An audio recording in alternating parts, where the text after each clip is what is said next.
Hello everyone, most welcome to Hazard Tutorial YouTube channel. ইতিমধ্যে সকলোৱে গম পাইছে যে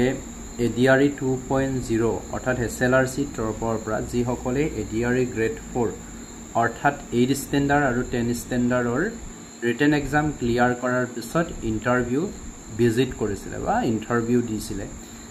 তেনে বহু পাৰ্টিৰে কিছুমান ডকুমেন্টৰ ইস্যু আছে সো এই ডকুমেন্টৰ ইস্যু টকাৰ কাৰণে Total 180 জন পাৰ্টি 180 জন ক্যান্ডিডেটক ডকুমেন্টৰ ৰি-ভেৰিফিকেশনৰ কাৰণে কল কৰা হৈছে সো এই ৰি-ডকুমেন্ট ভেৰিফিকেশনত কি ডকুমেন্টস লৈ যাব লাগিব ক'ত যাব লাগিব আপোনালোকে কিমান টাইমত ভিজিট কৰিব লাগিব এই গুটেইখিনি জনাম আৰু ৰি-ডকুমেন্ট ভেৰিফিকেশনে কি ইন্ডিকেট কৰে একচুয়ালি পজিটিভ ইন্ডিকেট কৰে নে নেগেটিভ ইন্ডিকেট কৰে এইখিনি আলোচনা কৰে সো ইয়াতে আমি এটা হৰু এটা ইনফৰমেশন শেয়াৰ কৰি লব বিচাৰিছো যদি এতিয়ালৈকে নিজৰ নামসমূহ চেক কৰা নাই যে নাম নহয় একচুয়ালি নাম দিয়া নাই ইয়াতে ৰুন নাম্বাৰ যদি চেক কৰা নাই আইছে নে নাই সো এটা ওয়েবসাইট মই ইয়াতে কৈ দিছো এই ওয়েবসাইটত ভিজিট কৰি পেলাই চাব পাৰিব যে নিজৰ ৰুন নাম্বাৰ কিনি আইছে নেকি যাব মানে লিষ্টত নাম আইছে নেকি এটো এই ওয়েবসাইটত ভিজিট কৰি পেলাই আপোনালোকে চেক কৰি লব পাৰিব তাৰ পিছতে ইয়াতে আমি প্ৰথমে দেখাই লব বিচাৰিছো কোড যাব লাগিব একচুয়ালি ডকুমেন্ট ভেৰিফিকেশন কৰিবৰ কাৰণে আমি কোড যাম ইয়াতে লিখা আছে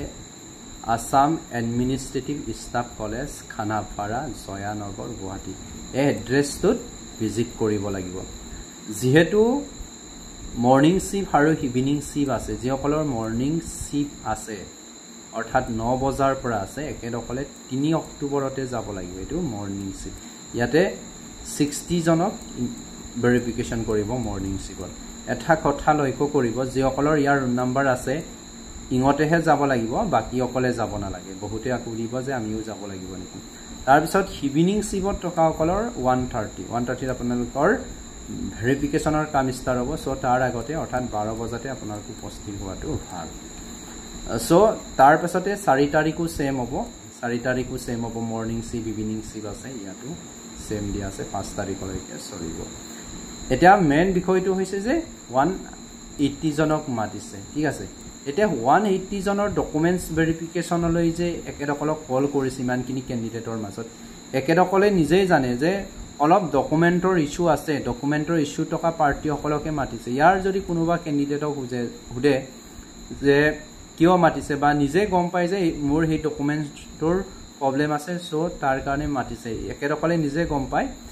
একেদকলক হুদিলে কৈ দিব যে এটো মোৰ অলপ ইলিগেল আছে বা এনেকুৱা ধৰণে উলাইছো হয়তো একচেপ্ট কৰিবনে নকৰে এটো অলপ প্ৰবলেম আছে তেনেকুৱা কৈ দিব সো তেনেকুৱা পাৰ্টি সকলকে ইয়াতে কল কৰা হৈছে এতিয়া যেহেতু আমি গম পালো যে 180 জন পাৰ্টিক ইনভাইট কৰিছেগে কল কৰিছে ৰিভেৰিফিকেশনৰ কাৰণে সো একেদকলে একচুয়ালি কি ডকুমেন্টস লৈ যাব লাগি ইয়াতে সব যিকিনি আপোনালোকৰ একাডেমিক তোমাৰ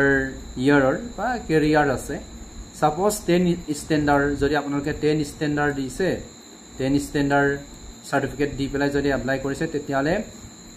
মেট্ৰিক পাছৰ এডমিট কাৰ্ড মাৰ্কশিট আৰু সাৰ্টিফিকেট লৈ যাব লাগিব তিনিখন বস্তু লৈ যাব লাগিব মেট্ৰিকৰ admit card marksheet and certificate যদি অকল 8 পাস দিছে তেতিয়ালে আপোনালোকে 8 পাছৰ সাৰ্টিফিকেট আৰু স্কুলৰ পৰা দিয়া মাৰ্কশিট এই গুটেইখিনি লৈ যাব লাগিব কোন স্কুলৰ পৰা আৰু আপোনালোকৰ আইডেন্টিফাইডৰ কাৰণে সো আইডেন্টিটিৰ কাৰণে কি কৰিব লাগিব যিকোনো আইডেন্টিটি কাৰ্ড লাইক আধাৰ কাৰ্ড নিব পাৰে পান কাৰ্ড নিব পাৰে ড্ৰাইভিং লাইসেন্স নিব পাৰে এনেকুৱা নিব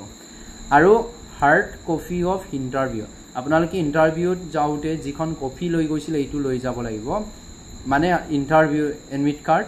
and all relevant documents in original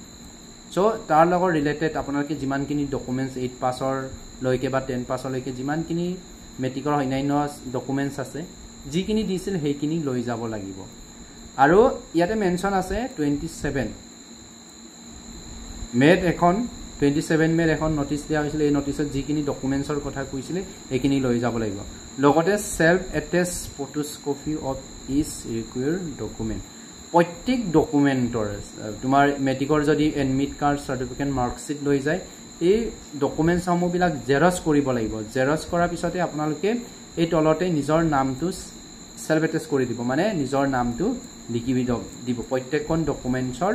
তলত কি কৰিব নিজৰ নামটো লিখি দিব নাম লিখি লৰাই সিগনেচাৰ শৰ্ট সিগনেচাৰ মাৰিব নালাগে ফুলকে আমি নেমটো লিখিব লাগে এইখিনি লৈ যাব লাগিব আৰু ইয়াত ভেৰিফিকেশন কৰা মানে ইয়াতে কিন্তু এজন দুজনৰটো কেনসেল হোৱাটো ডেফিনেটলি হ'বই কাৰণ ডকুমেণ্টছৰ যদি ইস্যু থাকে 2-3 জনটো ওলাবই মই বহুত ওলাব বুলি কোৱা নাই কাৰণ কিছুমানৰ আই কোৱালিফিকেশন আছে আই কোৱালিফিকেশন টকাৰ কাৰণে অলপ ডাউট হৈছে বা কিবা ইনফৰমেশন পাইছে তেনেকুৱা পাৰ্টিসকলক ইনভাইট কৰা হৈছে সো মনৰ ৰাখিব যিখিনি ডকুমেণ্টছ আপোনালোকে লৈ যায় এইখিনি আগতীয়াকে ভৰাই ৰাখিব আৰু ভেৰিফিকেশন কামটো হৈছে যে এজন দুজনৰ নাম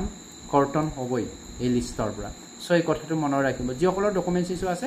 ডেফিনেটলি একেসকলৰ কৰ্তন হ'ব আৰু যিসকলৰ ডকুমেণ্টছ ঠিকঠাক আছে আপোনালোকৰো যদি নাম আহিছে তেতিয়ালে একো চিন্তা কৰিব নালাগে বিন্দাছত থাকক এপ্লাই গৈ পেলাই আপোনালোকে ভেৰিফিকেশন কৰি আহিব লাগিব আৰু কলৈ জানে জুবিনদাক আমি হেৰুৱাই বহুত দুখত আছো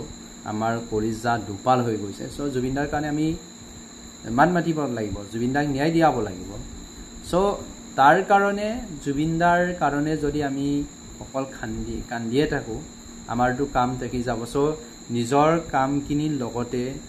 নিজৰ ফেমিলিও চলাব লাগিব নিজৰ লাইফটো চাব লাগিব লগতে আমাৰ জুবিনদা ইয়াৰ হামটো হ'ল জুবিনদাৰ কাৰণে আমি সমান্তৰাল গৈ মানে ওৱান সাইডত নহয় জুবিনদাৰ কাৰণে লাগি পেলাই যদি নিজৰ এৰি দিয়ে বা নিজৰ কাৰণে লাগি পেলাই যদি জুবিনদাৰ পক্ষত ঠেৰি দিয়ে তেনেকুৱা নহ'ব দুয়োফালে সমানে লৈ গৈ আমি কামবিলাক খুব শৃংখলাবদ্ধভাৱে কৰিব লাগে তেতিয়া আমি লাইফত সাকসেস হ'ম নিজৰ কাৰণে কিবা এটা কৰিব পাৰিম আনৰ কাৰণে কৰিব পাৰিম সো এইখিনি মনত ৰাখিব সদায় নিজৰ লগতে আনক উপকাৰ কৰিব পৰা এটা পজিটিভ চিন্তা লৈ আমি কামবিলাক কৰিব লাগে এনেকৈ কৰিলে আমি ডেফিনেটলি কোনোবা এটা ৰেসপন্স পাম এটা পজিটিভ ৰেসপন্স পজিটিভ ৰিএকশন পাম সো এইখিনি মনত ৰাখিব সো এইখিনি আছিল লিষ্টটো আপোনালোকে চাই ল'ব পাৰিব